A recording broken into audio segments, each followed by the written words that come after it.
So just yesterday, Nintendo finally confirmed the release date for Mario Kart 8 Deluxe Booster Course Pass Wave 2, as well as outlining all 8 tracks that will come as part of this wave. And one thing that people online have noticed is that it actually lines up with a previous data mine that could now signal big information around what to expect for all of the DLC waves going forward, and we have to break it down right now.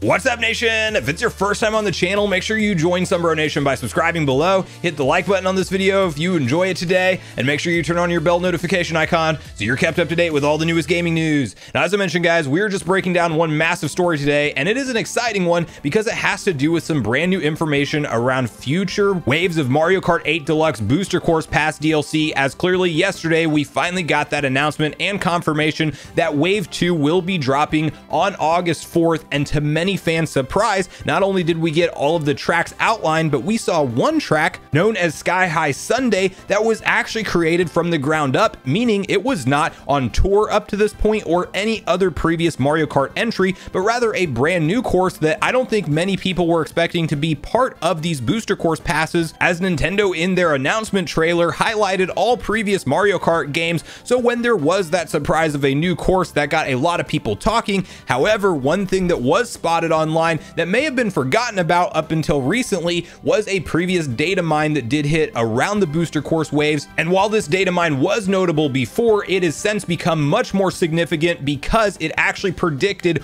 all of the exact consoles that Wave 2 would be a part of. And to get on the same page with what's been spotted here and how many new tracks we can expect, slash what kind of consoles can we expect future waves to be in, we have to quickly read through this post together on Our Gaming Leaks and Rumors, where it says, the tracks in the new Mario Kart DLC seem to have confirmed a previous leak about the Booster Course Pass. So when Wave 1 of the DLC first came out, people were able to find the system prefixes, i.e. SNES, N64, GBA, and so on, for every cup in the DLC. However, there was still a question as to whether this was placeholder data or not. Now, the courses announced for Wave 2 line up perfectly with what was found in the data, with the Turnip Cup having tracks from Tour, SNES, N64, and DS in that order, and the Propeller Cup having tracks from Tour, GBA, Wii, and an unaffiliated track in that order. Given that, it's looking like we already know how many courses will be returning from each game. So for future courses, we have Wave 3, Rock Cup, Tour, DS, GBA, 3DS, Moon Cup, Tour, GCN, unlabeled, 3DS, Wave 4, Fruit Cup, Tour, Wii, DS, unlabeled, Boomerang Cup, Tour, GCN, GBA, Tour, Wave 5, Feather Cup, Tour, Wii, GBA, Tour, Cherry Cup, Tour, GCN, SNES, unlabeled, and finally Wave 6 with Acorn Cup, Tour, Wii, unlabeled, Spiny Cup, Tour, GCN, unlabeled, and Wii. Now there is an edit where it says change new to unlabeled. Each of these tracks are likely going to be similar to the Ninja Hideaway in being tour tracks that are not based on real places, or new tracks like Sky High Sundae, which will be added to tour later. Potentially, the category could also include brand new original tracks made exclusively for the pass, but I personally consider that unlikely. Now, we then had notable data miner Oatmeal Dome chime in on this matter, saying, note that since their initial tweet, @FishGuy6564 has confirmed that the course prefixes for unreleased courses are not garbage and were intentionally set by Nintendo. Of course, some could still be placeholders. So could Nintendo still shift some of this around and this ultimately not be the full confirmed list of courses from select consoles, and which new unidentified courses may be added in? Absolutely, and definitely keep that in mind when we're talking about this data. However, it is very exciting, and you do know that, of course, Nintendo would outline a plan far in advance of which courses they are going to bring to the Ultimate Mario Kart 8 Deluxe experience when this is all said and done in the end of 2023, and we now have a glimpse at which systems they are most likely coming from. And I will say that I'm somewhat relieved that we are getting plenty of support for GameCube and Wii. I honestly probably would like more support than what's in there, but it does look like we can expect at least one GameCube and Wii track basically per wave, outside of Wave 3 missing a Wii track. But then we get stuff like the GBA courses, which you really have to put in some work to make playable with modern graphics, and there is some debate online around the graphical fidelity of these courses, as you can tell that the assets that they are using are more akin to what Tour uses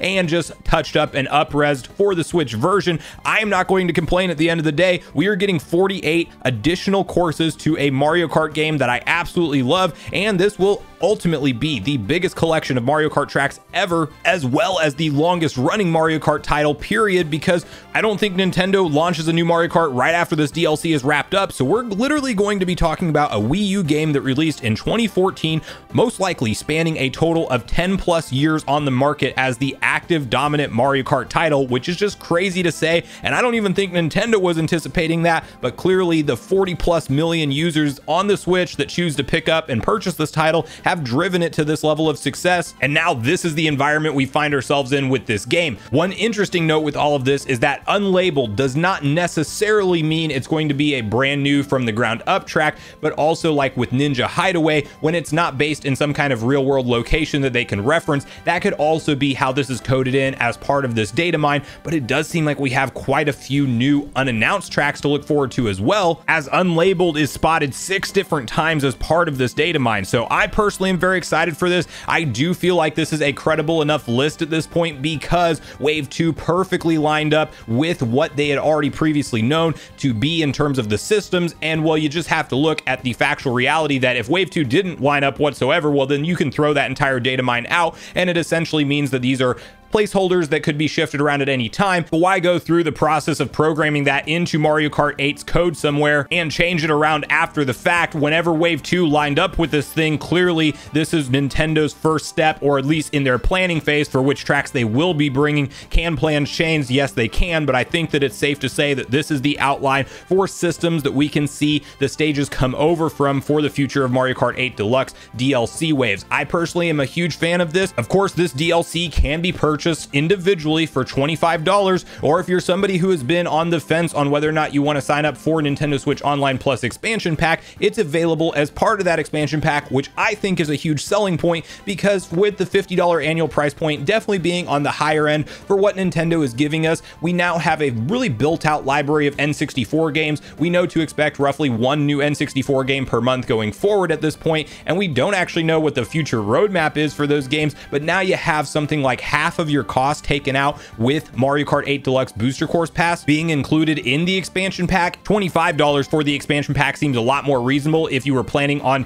picking up the DLC anyway. However, you do have to have that conversation that obviously anything with subscription services, the reality is as soon as you cancel, you will not have access to that DLC anymore. So that's definitely the one drawback if you don't plan on remaining an active subscriber. I personally just hope Nintendo rolls forward their NSO into whatever the future next gen Nintendo Switch console is, and we can all start to build up a large Nintendo library of games, and that it's not just a hard reset like they've done in previous generations, where essentially all of our virtual console purchases or anything that we made is just locked to that generation of the system. While I'm not the biggest fan of subscription services traditionally, I think NSO is going in a good direction if they start to add in extra things like Game Boy Advance and just the Game Boy family of systems, and hopefully one day we're talking about GameCube games on the service in addition to these DLC packs for multiple ongoing Nintendo titles. I think it makes a lot more sense when it is positioned like that. So I want to hear from you guys at this point in the video on everything we talked about today. Do you think that this data mine does indeed reveal the future plans for the roadmap of Wave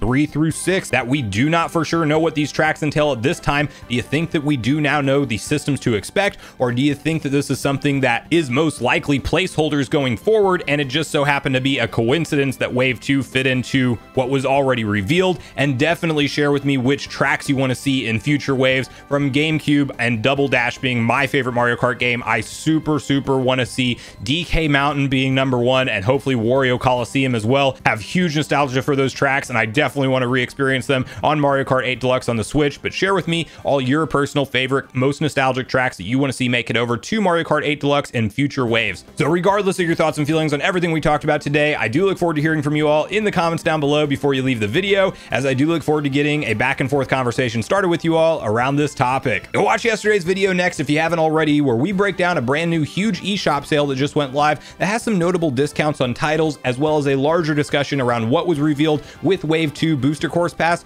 Also, make sure you like, subscribe, turn on your notification bell, and I will see you guys in the next video.